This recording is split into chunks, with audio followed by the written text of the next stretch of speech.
Hello, this is section 2, chapter 1, which is properties of real numbers.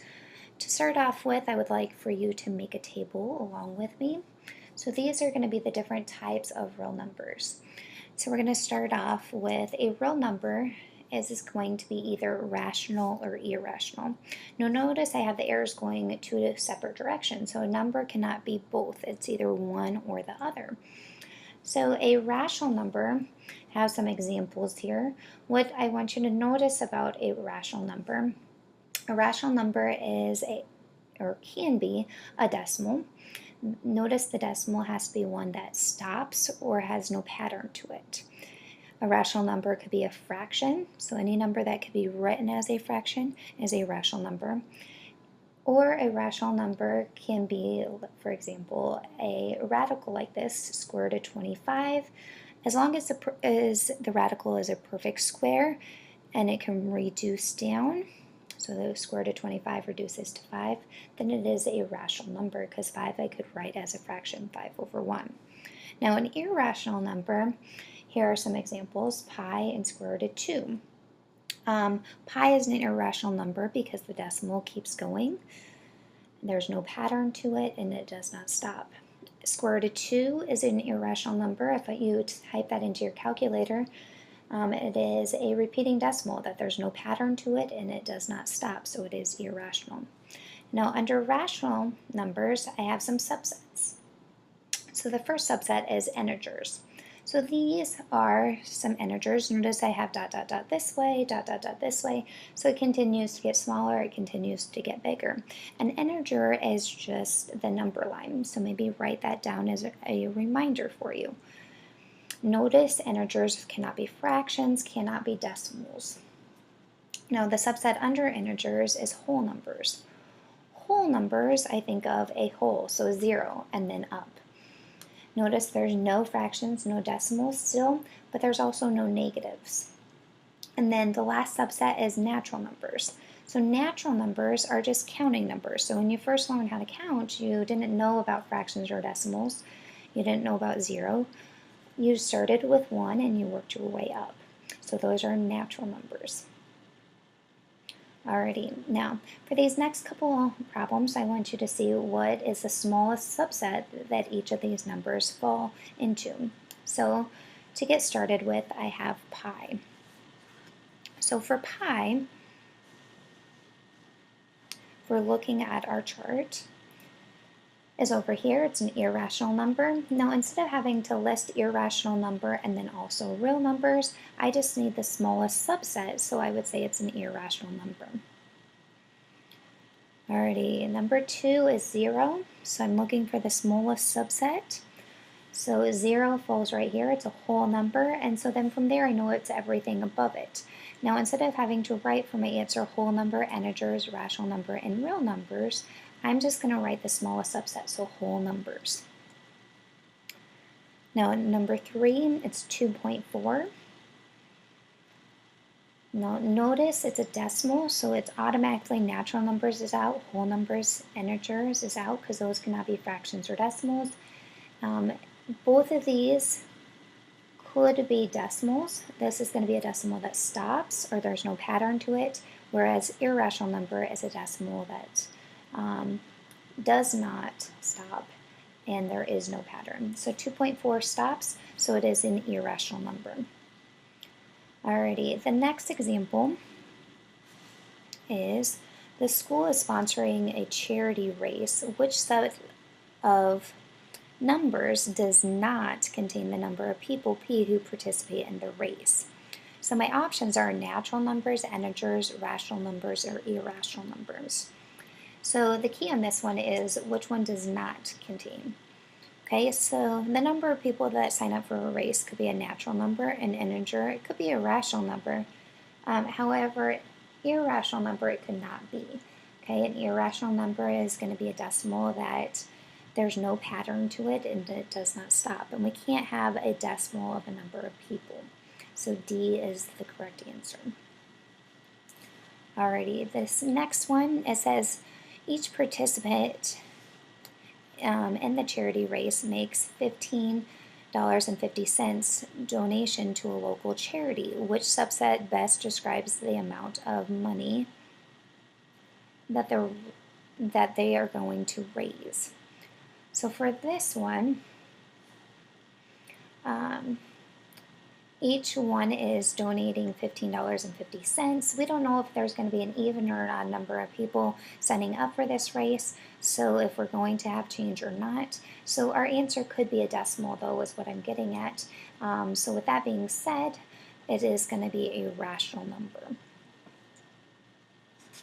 Alrighty, now the next type of example that we're going to do is going to be graphing real numbers on our number line.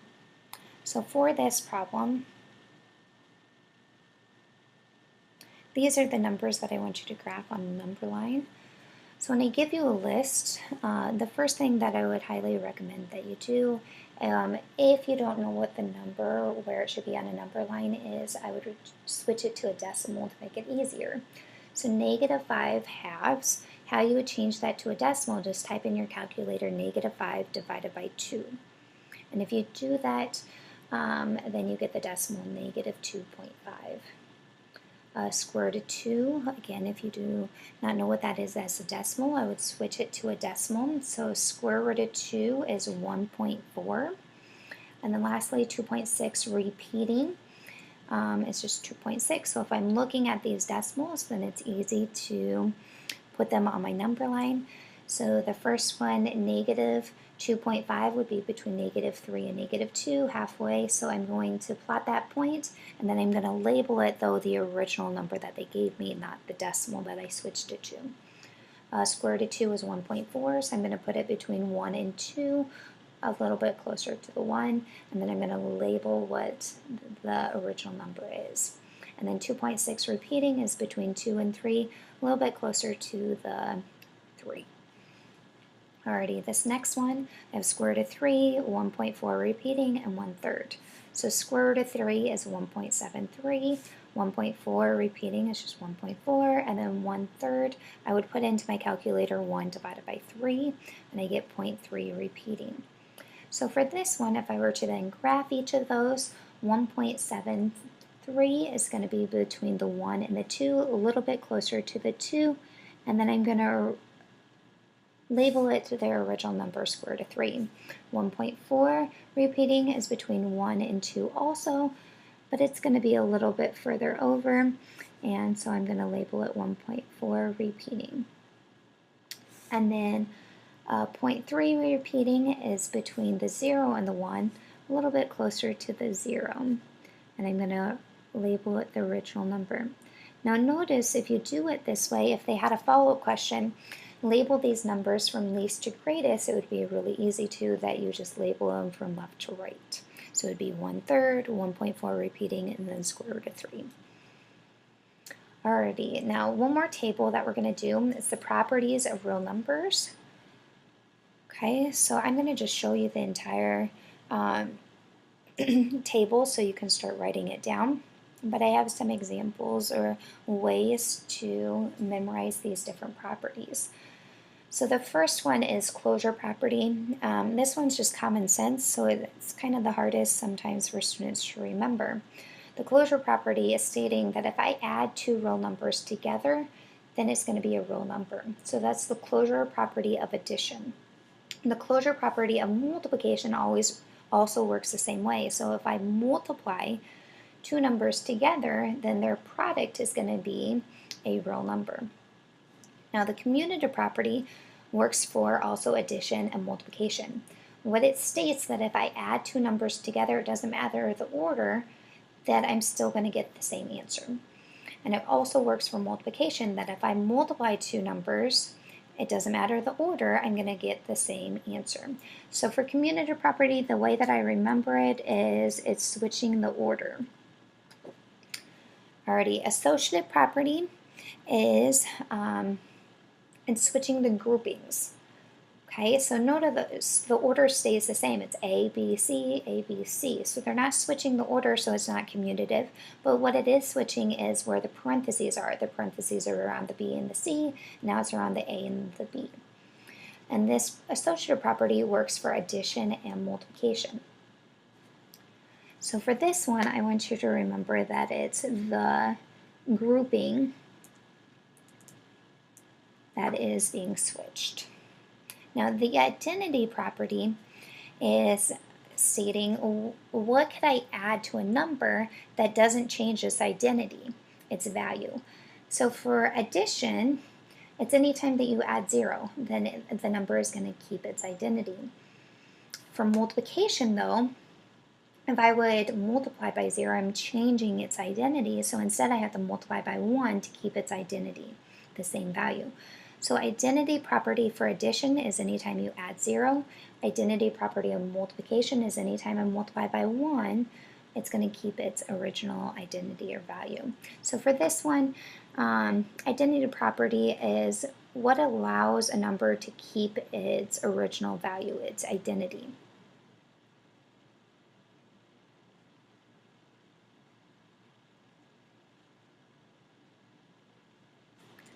Alrighty, the inverse property, the two ways that I remember this one, I'm looking for opposites and reciprocals. So let me write those down. Opposites and reciprocals.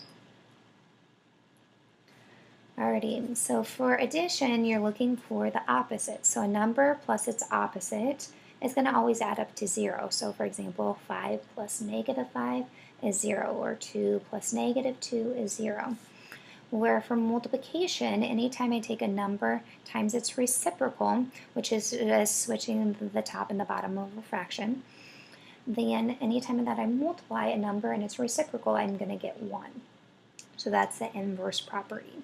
So I just always look for opposites and reciprocals. And lastly, the distributive property. There's not a distributive property of addition and multiplication. So I didn't have two separate columns for that, but you're just distributing this number or variable on the outside. So A times B is AB, and then I bring this sign over. So if it's plus sign, I bring a plus. If it's a minus sign, I bring that over. And then A times C is just AC. So that's the distributive property. I'm distributing that A to both the B and the C, or whatever is inside of parentheses. Alrighty, now you'll notice these properties, they will always work for addition and multiplication. I did not have subtraction or division up here. The reason for that, these properties do not work for those operations. Alrighty, I have some examples now to try. So for this first one, I have a number times its reciprocal is 1. Okay, notice I'm using the reciprocal. So anytime that I use that reciprocal, then it's going to be the inverse property. And you don't have to write inverse property of multiplication. You can just write inverse. Alrighty, for number 2, you'll notice that on the left-hand side it's 3, 4, 5. On the right-hand side I have 4, 3, 5. I'm switching the order of the 3 and the 4. So anytime that I'm switching the order, it is going to be the commutative property. So order is going to be a commutative property. I do not need to write commutative property of multiplication. We can all see that it's a multiplication problem. So you can just take a shortcut and write commutative property. Alrighty, this next one, notice from the left side to the right hand side, they're distributing that 3 to everything inside of parentheses. They're not doing anything with that 2g on the end, so don't let that throw you off, but they're distributing the 3, so 3 times g is 3g, 3 times h is 3h. So since we're distributing the 3, it's going to be this distributive property.